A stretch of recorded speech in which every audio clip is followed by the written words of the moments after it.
the impression that today we may be seeing a relief, because I heard the minister saying they would at least lift the ban on the newly constructed stations that they've refused to issue licenses to. And today we have woken up to the stations still not retailing gas to customers who turn up. What's the situation, Mr. Kumi? We are not taking any word of mouth promises and go back to work. We want to see practical action. We've been having this promising since 2017 for the past 5 years, and we feel enough is enough.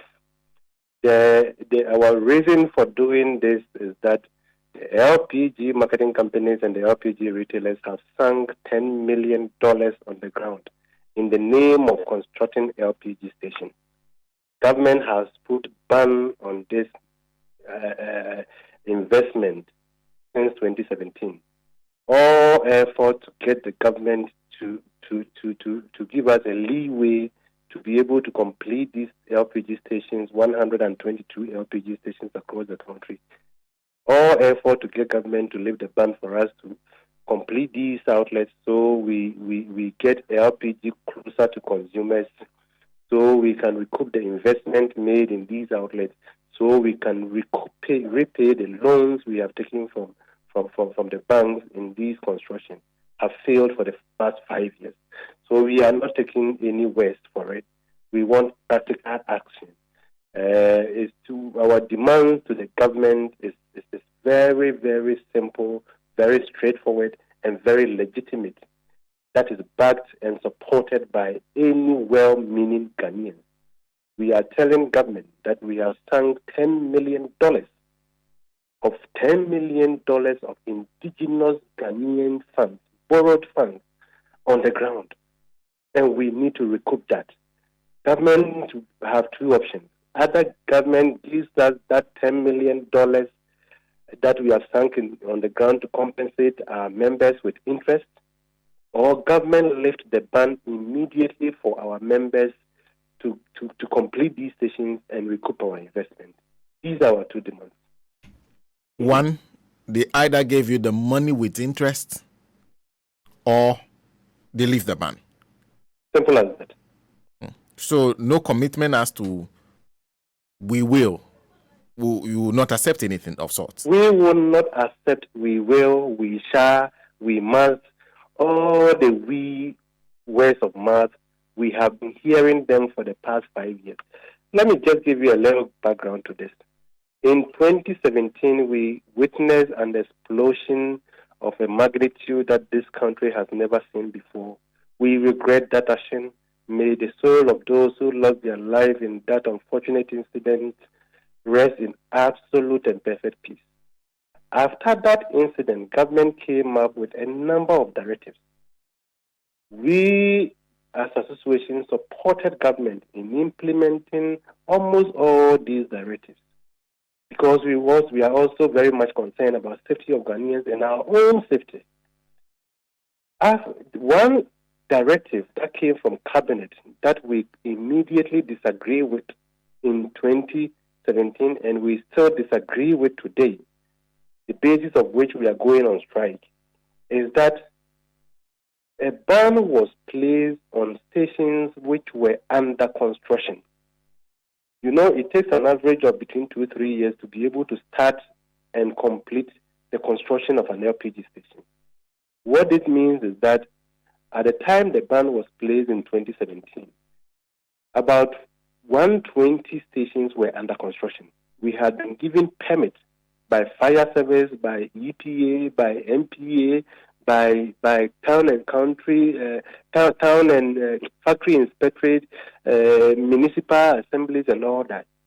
And these permits were given in 2013, 2014, 2015, 2016, and even earlier part of 2017 itself.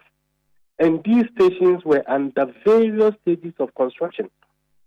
Some were 99% complete, 95% complete, 90% complete, 80% complete, 60%, 20%, 10%. Various stations, 120-something stations across the length and breadth of Ghana.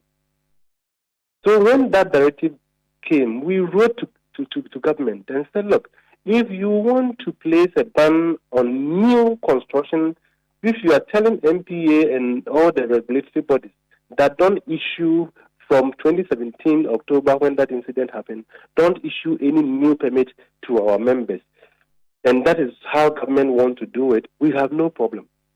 But you have given us permit. Prior to that incident, you have given us permit to construct, based on which we went for loans. And we put these loans in the construction of these stations. Now the atomic incident happened, you place ban on it, you've not compensated us for the investment that we've made. We got a consultant who visited all these stations across the country and tried to put figures to them. And he came up with $10 million as being the investment that indigenous Ghanaians, ordinary Ghanaians, borrowed investment, borrowed funds that we have locked up on the ground. All effort to get government to give us that leeway. We are not saying do a blanket lifting of the ban. If you are talking about not issuing permit for new ones, we agree with you. It's government. If that is your policy, that's fine. That is why every government is voted for and voted against. If that policy sinks well with Ghanaians, the next 4 years they will renew your mandate. If it does not, they will vote against you. So if that is the policy, you have the mandate to rule. We don't have a problem with that. But those that your own agencies have given us permit, and we have borrowed money from the bank at exorbitant interest rate, and you don't want us to give us the go-ahead to do it. We have written letters.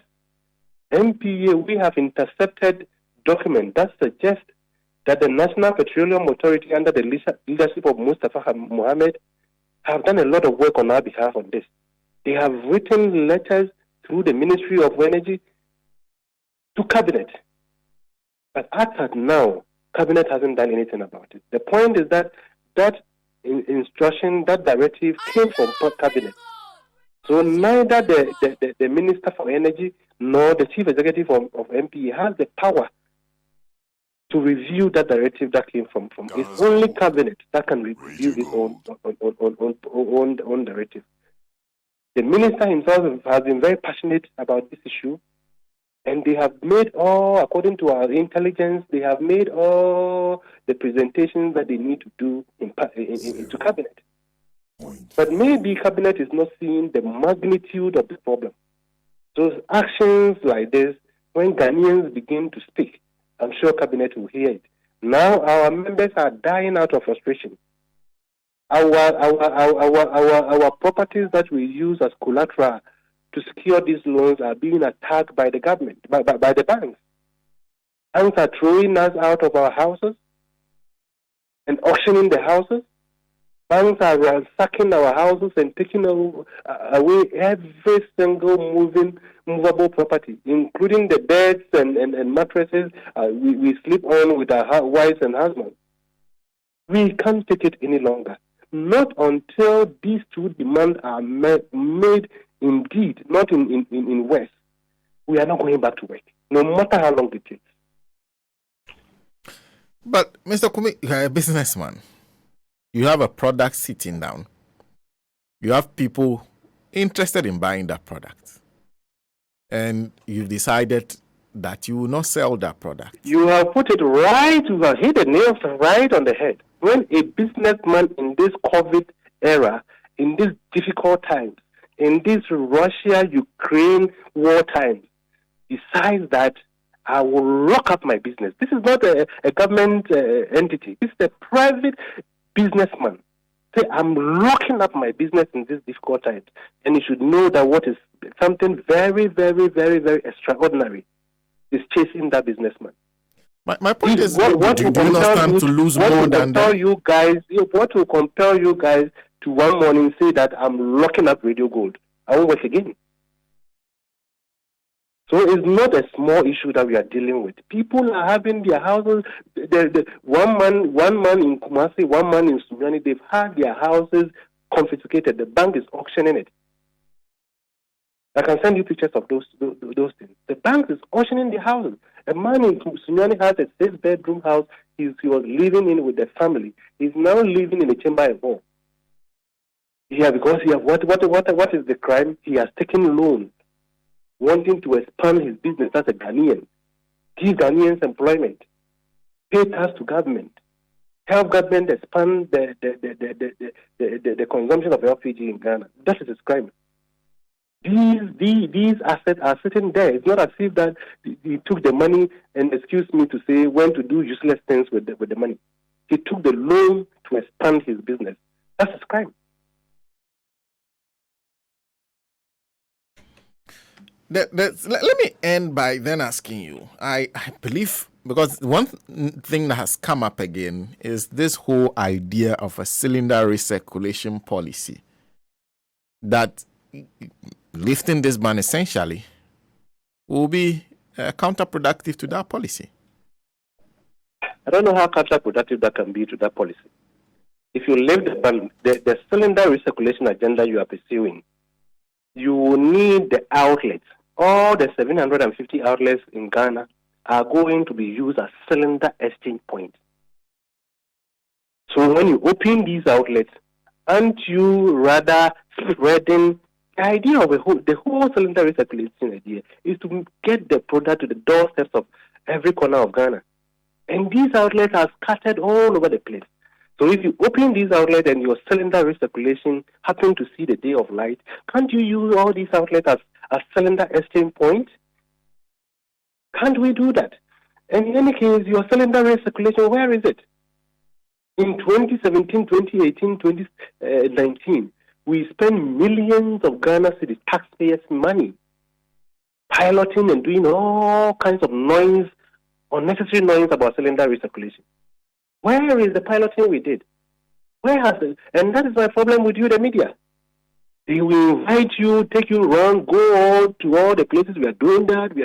Have you gone back to check the piloting that MPA did? What has happened to it? Where are we? At the moment, you are a journalist. Do you know where we are in the rolling out, in the process of rolling out the cylinder recirculation agenda? Do you know that you have brought out cylinder recirculation? Let me ask you, do you know where we are now?